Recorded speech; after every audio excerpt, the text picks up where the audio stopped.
Gold silver rate. सोना चांदी 149 रुपये सस्ता हुआ। सोना बुधवार को राष्ट्रीय राजधानी में सोने और चांदी की कीमत में गिरावट आई।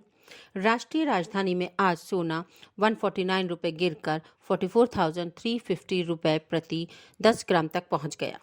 HDFC सिक्योरिटीज के अनुसार सोना पिछले कारोबार में 44,499 रुपये प्रति 10 ग्राम पर बंद हुआ था।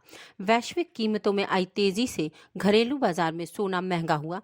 चांदी की बात करें तो यह 866 रुपये गिरकर 64,607 रुपये प्रति किलोग्राम पर पहुंच गई है।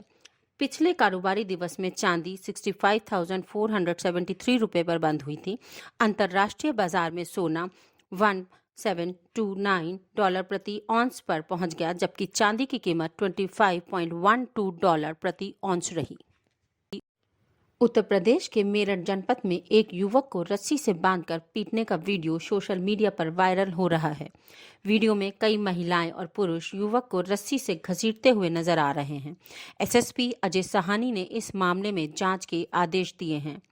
ये मामला कंकड़खेड़ा थाना क्षेत्र के रोहटा रोड स्थित जवाहर नगर बंगालीपुरी बस्ती का है।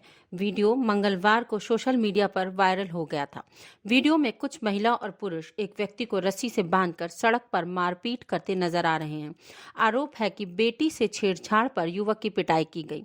वहीं कुछ लोगों का कहना है कि युवक शराब पीकर हंगामा कर रहा था, जिस कारण उसकी सास, साली और लोगों ने उसकी पिटाई की। सुशील मोदी ने कहा, अगले 8 से 10 सालों तक तेल को GST में लाना संभव नहीं है। एक ओर जहां बढ़ते पेट्रोल और डीजल के दाम से जनता परेशान है, वहीं दूसरी ओर राज्यसभा में भाजपा नेता सुशील कुमार मोदी ने कहा कि अगले 8 से 10 सालों तक पेट्रोल व डीजल को वस्तु एवं सेवा कर GST के दायरे में लाना संभव नहीं है। ऐसा इसलिए क्योंकि इससे राज्यों को 2 लाख करोड़ रुपए का नुकसान होगा। इससे पहले मंगलवार को वित्त मंत्री निर्मला सीतारमण ने कहा था कि GST परिषद की अगली बैठक में पेट्रोल डीजल को GST के दायरे में लाने के सुझाव पर चर्चा होगी। वित्त मंत्री निर्मला सीतारमण ने लोकसभा में वित्त विधेयक 2021 पर हुई चर्चा का जवाब देते हुए कहा था कि पेट्रोल डीजल पर केंद्र के साथ साथ राज्यों में भी कर लगाया जाता है। वहीं केंद्र सरकार अपने कर संग्रह में राज्यों को भी उनका हिस्सा देती है। उन्होंने कहा कि GST परिषद की अगली बैठक में यदि इस पर चर्चा होती है तो इसे एजेंडा में शामिल करने और इस पर चर्चा करने पर मुझे प्रसन्नता होगी। GST के मामले में GST परिषद सर्वोच्च नीति निर्णय लेने वाली संस्था है। वित्त मंत्री GST परिषद का नेतृत्व करती हैं, जबकि राज्यों के वित्त मंत्री इसके सदस्य हैं। खबर मिली है कि अब आमिर खान को हुआ कोरोना। घर में खुद को उन्होंने किया क्वारंटीन। देश भर में एक बार फिर से कोरोना वायरस से बढ़ते आंकड़े चिंता का विषय हैं। वहीं महाराष्ट्र में एक बार फिर से कोरोना की लहर है।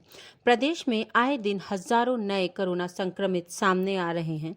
साथ ही बॉलीवुड गलियारे को भी इस महामारी ने अपनी चपेट में ले लिया है। कार्तिक आर्यन, रणबीर कपूर, मनोज बाजपेयी के बाद अब आमिर खान भी कोरोना से संक्रमित हो गए हैं। आमिर के प्रवक्ता ने बताया, मिस्टर आमिर खान कोविड-19 पॉजिटिव पाए गए हैं। वो घर पर सेल्फ क्वारंटीन में हैं और सभी प्रोटोकॉल्स को फॉलो कर रहे हैं।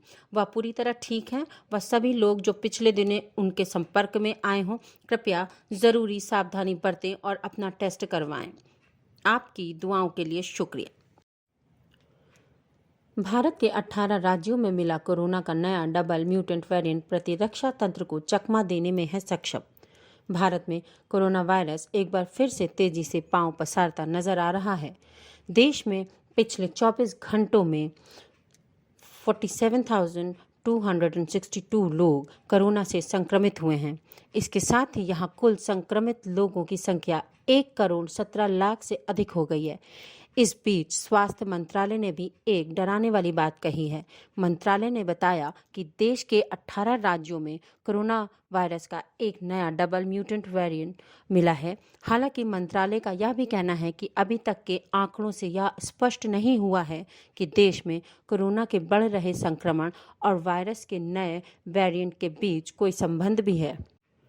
रिपोर्ट्स के मुताबिक कोरोना का यह नया वेरिएंट कई अन्य देशों में भी मिल चुका है। दरअसल पिछले कुछ समय से भारत समेत दुनिया भर में संक्रमण के मामले बढ़े हैं। स्वास्थ्य मंत्रालय के मुताबिक कोरोना के नए वेरिएंट के अभी पर्याप्त मामले नहीं मिले हैं। हालांकि बताया जा रहा है कि यह वेरिएंट शरीर के इम्यून सिस्टम यानी प्रतिरक्षा तंत्र से बचकर संक्रमण को बढ़ाता है। कोरोना वायरस का यह नया म्यूटेशन करीब 15 से 20% नमूनों में पाया गया है और यह चिंता पैदा करने वाला है। पहले के वेरिएंट से ये मेल नहीं खाता है। महाराष्ट्र से मिले नमूनों में विश्लेषण से पता चला है कि दिसंबर 2020 की तुलना में कोरोना के नमूनों में E484Q और L452R म्यूटेशन के अंशों में बढ़ोतरी हुई है। अंतर्राष्ट्रीय यात्रियों के देश आने पर और अन्य कोरोना मरीजों से लिए गए नमूनों की जीनोम सीक्वेंसिंग और इसके विश्लेषण से पता चला है कि फिलहाल इस वेरिएंट से संक्रमित लोगों की संख्या 10 है। गृह मंत्रालय ने बीते मंगलवार को महामारी के प्रभावी नियंत्रण के लिए दिशा निर्देश भी जारी किए थे, जो 1 अप्रैल से 30 अप्रैल तक लागू रहेंगे। इस दिशा निर्देश में देश के कुछ हिस्सों में कोरोना मरीजों की बढ़ती संख्या को देखते हुए राज्य और केंद्र शासित प्रदेशों को जांच, निगरानी और उपचार की प्रक्रिया को सख्ती से लागू करने का अधिकार दिया गया है। प्रत्येक व्यक्ति कोरोना से बचने के नियमों का पालन करे। उन्हें यह भी सुनिश्चित करने को कहा गया है कि इसके अलावा सभी पात्र लोगों को कोरोना वैक्सीन लगाने की प्रक्रिया तेज करने को भी कहा गया है। एंटीलिया मामला जांच हाथ में आते ही NIA की बड़ी कार्रवाई, वाजे पर लगाया UAPA एक्ट। अब राष्ट्रीय जांच एजेंसी मनसुख हिरेन हत्या मामले की जांच करेगी। ठाणे की अदालत ने महाराष्ट्र ATS को मनसुख हिरेन हत्या मामले में जांच रोकने और इसे राष्ट्रीय जांच एजेंसी को सौंपने के लिए कहा है। बता दें कि महाराष्ट्र ATS के द्वारा मामला न सौंपे जाने के बाद NIA ने ठाणे सेशन कोर्ट में याचिका दायर की थी। वहीं जांच हाथ में आते ही NIA ने सचिन वाजे पर बड़ी कार्रवाई करते हुए उस पर UAPA अधिनियम लगा दिया है। UAPA के तहत देश और देश के बाहर गैर कानूनी गतिविधियों को रोकने के लिए बेहद सख्त प्रावधान किए गए हैं। 1967 के इस कानून में सरकार ने कुछ संशोधन करके इसे और कड़ा बना दिया है।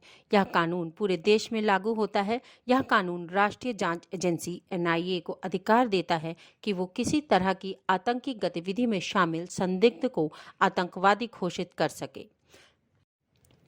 बाजार पर कोरोना का साया, 870 अंक टूटकर 49,200 के नीचे बंद हुआ सेंसेक्स। निफ्टी भी लुढ़का। वैश्विक बाजारों में गिरावट और देश में कोरोना के संकट से बढ़ी निवेशकों की चिंता से आज सप्ताह के तीसरे कारोबारी दिन यानी बुधवार को सेंसेक्स निफ्टी लाल निशान पर बंद हुए।